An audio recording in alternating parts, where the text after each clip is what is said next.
Bonjour, si vous regardez cette vidéo, c'est probablement que vous êtes en train de vous préparer pour un entretien d'embauche. Et du coup, vous vous posez beaucoup de questions, en particulier, quelles sont les questions que moi, en tant que candidat, je peux poser aux recruteurs? Parce que vous le savez, à un moment de l'entretien, on va certainement vous demander, vous, de poser des questions.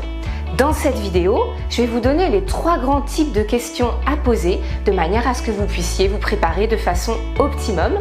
À la fin de la vidéo, je vous donnerai une réponse bonus sur une question qui inévitablement vous trotte dans la tête. Je m'appelle Nolwenn Bernat-Chasselan, je suis coach carrière. J'accompagne depuis 15 ans des personnes dans leur évolution professionnelle et je travaille étroitement avec les DRH d'entreprises, de grands groupes, de PME et de très nombreux recruteurs. Alors c'est parti!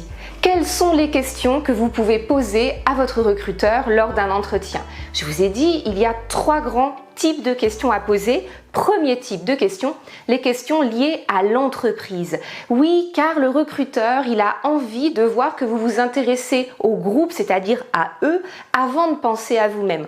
Donc commencez par poser des questions liées à l'entreprise, c'est-à-dire quelles sont ses stratégies d'évolution, quelles sont ses perspectives de croissance. Est-ce qu'il y a des grands changements qui sont prévus, des projets au sein desquels vous pourriez d'ailleurs parfaitement trouver votre place si jamais il vous recrute.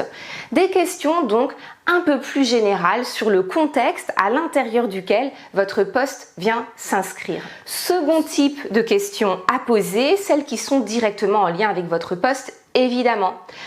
Une question très pertinente et qui plaît énormément aux recruteurs, c'est la journée type sur votre poste. Ça permet de montrer que vous vous projetez déjà dans la situation de travail et lorsque eux vont vous apporter la réponse, ils vont commencer à vous envisager au quotidien, à côté d'eux. Donc c'est très pertinent pour créer un lien et puis bien sûr pour avoir des informations très importantes sur notamment le rythme de travail qui est également une question que vous pouvez poser en lien avec votre poste. Quels sont donc les rythmes? Quels sont les horaires? Est-ce qu'il y a une saisonnalité dans les rythmes de votre poste? Est-ce qu'il y a des moments de rush particuliers? Est-ce qu'il y a des moments plus calmes pendant lesquels vous pourrez travailler plus sur le fond? Par rapport aux questions liées au poste, ce qui est très intéressant, c'est de questionner aussi sur l'environnement proche. Avec combien de personnes vous allez travailler? Combien de personnes il y a dans votre service? Quelle est la chaîne hiérarchique au sein de laquelle vous allez vous insérer? Est-ce que certaines personnes en particulier vont interagir avec vous, notamment dans le cadre de votre prise de poste? Enfin, il est tout à fait pertinent de poser des questions sur le lieu de travail parce qu'en fait, le lieu de votre recrutement n'est pas forcément le lieu de travail. Vous pouvez aussi vérifier si l'entreprise pour laquelle vous postulez propose du télétravail. À l'heure actuelle, on développe énormément le travail mixte, une partie sur site, une partie à distance. Eh bien, c'est une question très pertinente à poser. Est-ce que ça fait partie de la politique de l'entreprise ? Enfin, n'hésitez pas à demander quelle est la configuration des bureaux. Est-ce que vous allez travailler en open space ou dans des bureaux avec un certain nombre de personnes? Et n'hésitez pas à demander si, dans la suite de votre entretien, eh bien, une visite des locaux sera proposée lors d'une seconde rencontre, par exemple. Tout ceci a pour but de créer du lien avec votre recruteur et de leur donner le sentiment qu'ils sont déjà en train de travailler avec vous. Troisième grand type de questions à poser qui plaît énormément aux recruteurs, eh bien ce sont les questions liées à l'évolution interne, à la formation qui peut être proposée. Ça montre que non seulement vous envisagez de travailler avec eux dans le cadre des fonctions définies sur le poste pour lequel vous postulez, mais que déjà vous envisagez d'évoluer à l'intérieur du groupe et que donc vous envisagez une relation à long terme. Et c'est ce que veulent les recruteurs, des personnes qui vont pouvoir fidéliser parce qu'ils vont faire un effort pour vous former et donc ils vont être ravis de voir que vous avez envie de vous projeter à moyen et long terme avec eux. Donc quelles sont les perspectives d'évolution? Quelles sont les formations dont vous pourrez éventuellement bénéficier au bout d'un certain temps au sein de l'entreprise? Dans le cadre de la formation, vous pouvez vérifier aussi les modalités de prise de poste qui sont proposées. Est-ce qu'il y a une procédure type? Est-ce que vous allez avoir un accompagnement? Au bout de combien de temps on va vous demander d'être totalement opérationnel et efficace en situation de travail? En résumé, oui, il faut poser des questions à votre recruteur. Faites d'ailleurs la différence car la plupart des candidats n'ont aucune question à leur poser. Vous allez ainsi montrer votre intérêt pour l'entreprise, votre motivation pour le poste, vous allez réaffirmer votre curiosité, vous allez surtout la démontrer de cette manière. Bref, soyez proactif, montrez votre dynamisme, ne soyez pas passif en vous contentant de répondre aux questions. Encore une fois, vous ferez vraiment la différence par rapport aux autres candidats.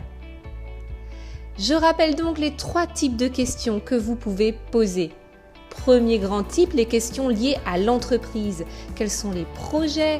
Quels sont les grands changements? Quelle est l'actualité de l'entreprise dans laquelle vous postulez?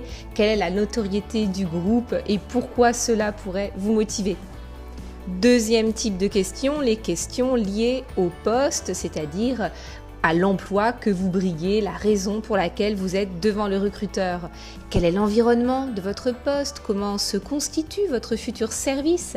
Quels sont les rythmes de travail? Quelle est votre journée type, votre future journée type? Enfin, de quelle manière serez-vous amené à vous inscrire dans la chaîne hiérarchique?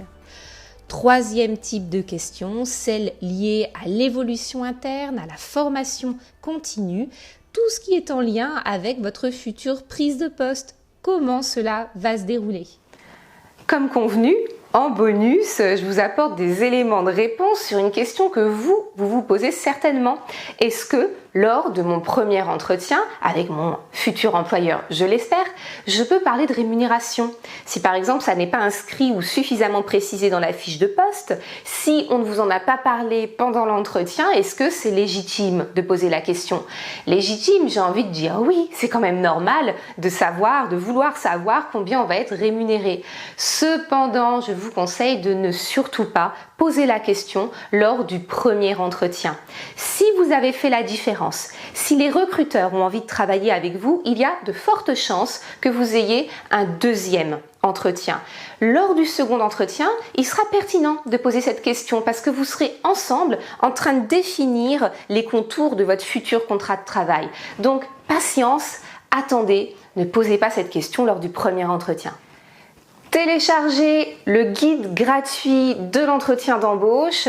Le lien est en train de s'afficher.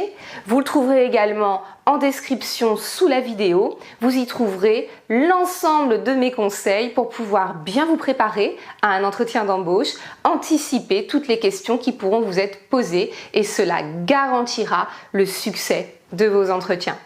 Si cette vidéo vous a plu, n'hésitez pas à le signaler et abonnez-vous à ma chaîne YouTube de manière à recevoir l'ensemble de mes conseils pour réussir vos entretiens d'embauche.